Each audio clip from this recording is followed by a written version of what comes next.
Assalamualaikum warahmatullahi wabarakatuh. Nama saya Muhammad Zidan Sadam Ali, 3 digit NIM terakhir 315 dari kelas Teknik Informatika 2023I.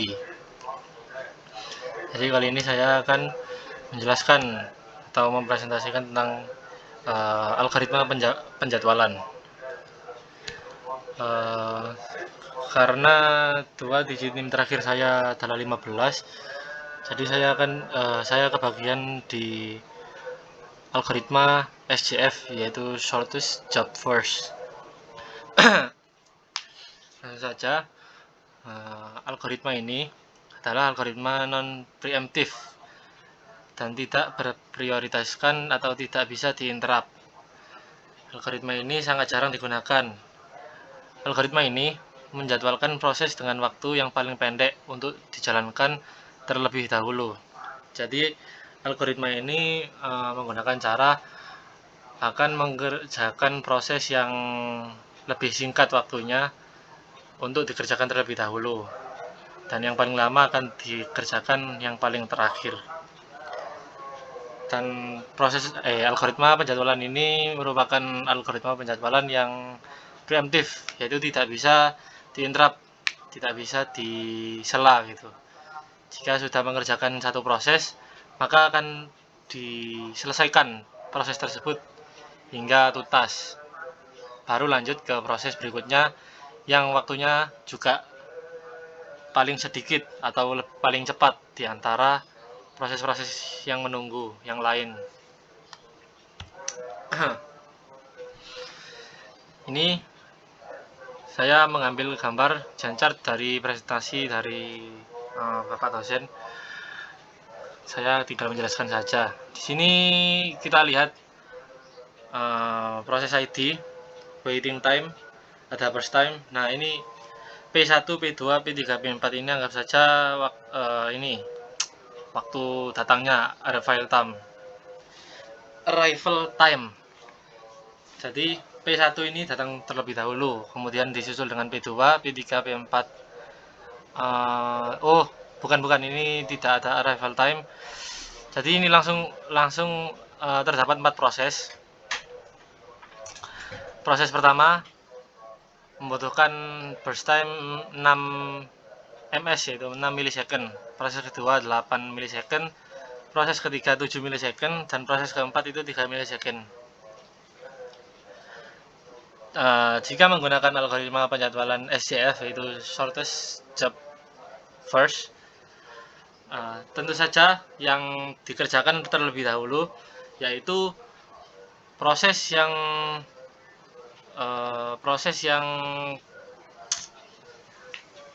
burst time-nya itu paling cepat atau paling sedikit di antara yang lain, yaitu di P4. Maka P4 kerjakanlah terlebih dahulu selama 3 milisecond. Sampai di sini baru dilanjutkan dengan proses yang selanjutnya, juga yang paling cepat juga, yaitu P1 dengan burst time-nya 6 milisecond. Di sini P1 memiliki waiting time 3 milisecond karena waiting time tersebut adalah waktu menunggu. Waktu menunggu proses P4 ini dikerjakan. P4 kan ini dikerjakannya selama 3 milisecond. Nah, waktu itu juga P1 ini menunggu 3 milisecond. Dikerjakanlah setelah waiting time setelah 3 milisecond, dikerjakan P1 selama 6 milisecond. Jadi di P3 ini kan selanjutnya P3 dengan 7 milisecond. Sampai P3 ini memiliki waiting time 9 milisecond. Karena sudah menunggu P4 selama 3 milisecond, menunggu lagi P1 selama 6 milisecond. Jadi 3 tambah 6 sama dengan 9 milisecond. P3 sendiri memiliki burst time 7 milisecond. Jadi sampai di proses yang waktu burst time-nya paling panjang 8 milisecond ini, P2, dia memiliki waiting time selama 16 milisecond.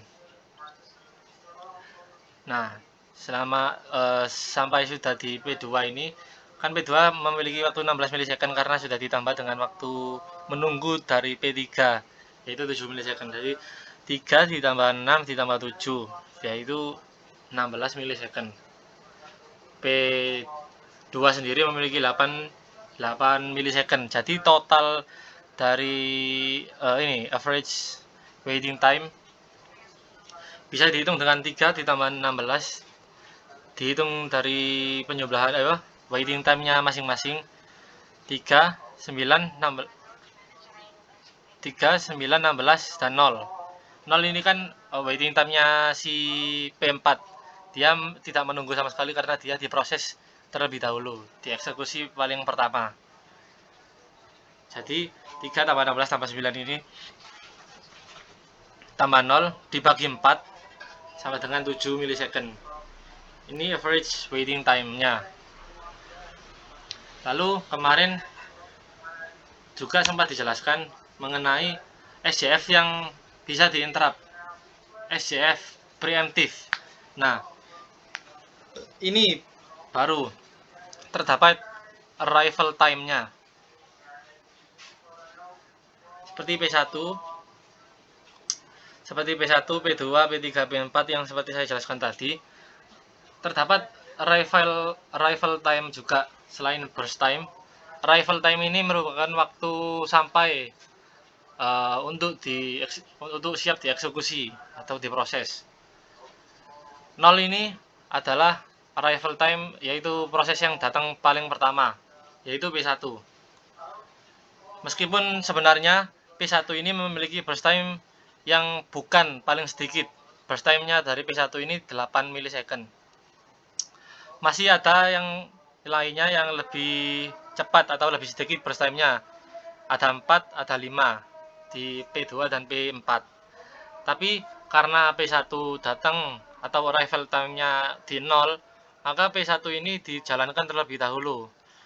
Nah, ini P1 diproses terlebih dahulu selama 1 milisecond, kemudian P2 datang dengan burst time 4 milisecond. Dan dengan jelas burst time P2 ini paling cepat atau lebih cepat dari P1 meskipun sudah dijalankan 1 milisecond. Karena awalnya 8 menjadi 7. Ini P2 datang ada 4 milisecond, langsung dieksekusi P2-nya. P2 memiliki waiting time selama 1 milisecond karena 1 milisecond tadi itu sudah menjalankan proses dari P1. Setelah P2 dijalankan, setelah P2 ya dijalankan diproses, total waiting time-nya sudah 5, yaitu 1 dan 4 dari 1 milisecond dari P1 dan 4 milisecond dari P2. Totalnya 5 milisecond. Kemudian dilanjutkan dengan proses yang lebih cepat lagi, ya, yang lebih sedikit juga waiting time-nya, burst time-nya, yaitu di P4. P4 ini memiliki 5 milisecond. Burst time-nya 5 milisecond. Jadi setelah P4 ini selesai, waiting time-nya dari 5 milisecond dijalankan P4 5 milisecond juga, akhirnya menjadi 10 milisecond.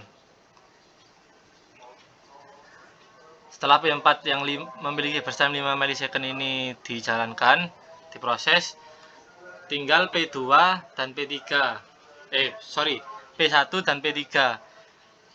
P1 yang awalnya memiliki burst time 8 milisecond tapi sudah dikurangi 1, akhirnya menjadi 7 milisecond, dan P3 memiliki burst time yang paling besar atau paling lama, yaitu 9 milisecond. Jadi prosesnya akan didahulukan di P1 yang memiliki burst time 7 milisecond. Setelah P1 diproses, total waiting time-nya ada di 17 milisecond. Ini. Setelah itu baru P3 diproses yang memiliki burst time paling besar, yaitu 9 milisecond.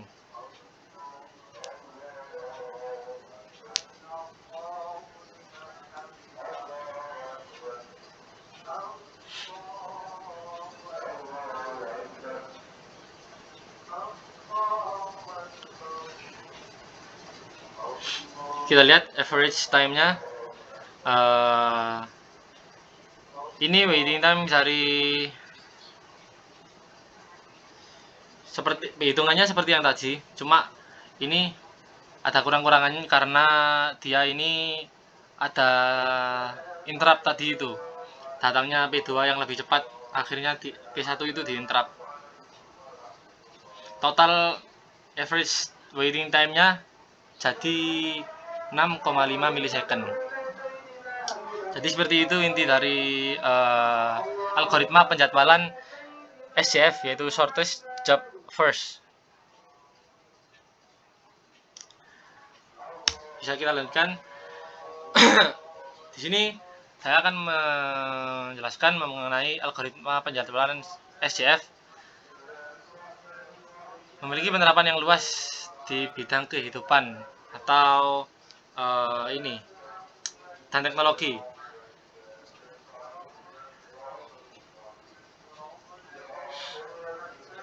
Implementasi dalam kehidupan atau teknologi yang menggunakan algoritma penjadwalan SJF.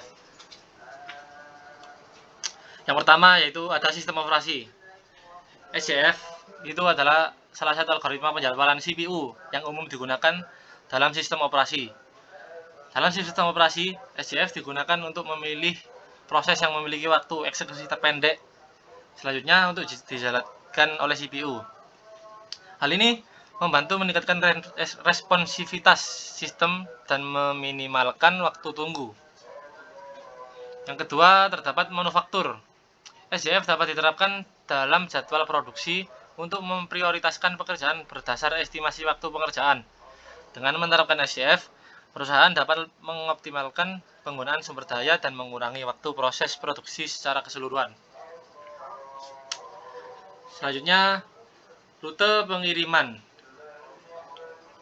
Rute pengiriman ini dalam logistik dan manajemen rantai pasokan, SJF dapat digunakan untuk mengoptimalkan rute pengiriman barang dengan memprioritaskan pengiriman berdasarkan jarak terpendek atau waktu perjalanan terpendek.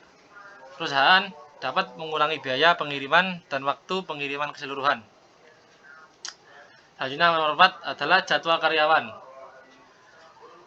Ini dalam manajemen jadwal karyawan di berbagai industri seperti restoran atau layanan pelanggan dengan memprioritaskan tugas atau shift berdasarkan estimasi waktu penyelesaian.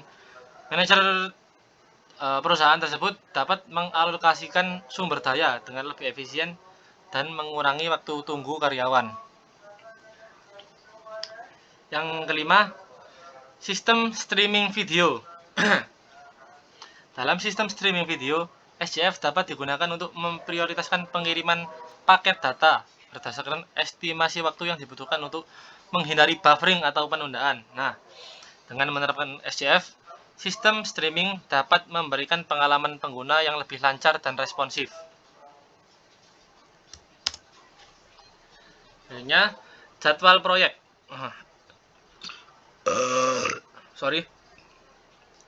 Dalam manajemen proyek, SJF dapat digunakan untuk mengatur urutan tugas berdasarkan estimasi waktu penyelesaian dengan memprioritaskan tugas yang membutuhkan waktu paling singkat. Manajer proyek dapat mempercepat waktu penyelesaian proyek secara keseluruhan. Dan yang terakhir adalah penjadwalan pemesanan.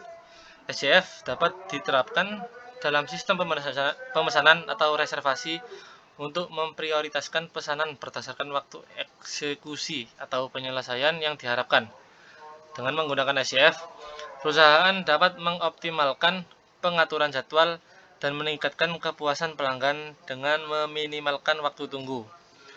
Implementasi SJF dalam berbagai konteks tersebut membantu meningkatkan efisiensi, responsivitas, dan pengalaman pengguna secara keseluruhan dengan memprioritaskan tugas berdasarkan estimasi waktu yang paling singkat atau efisien.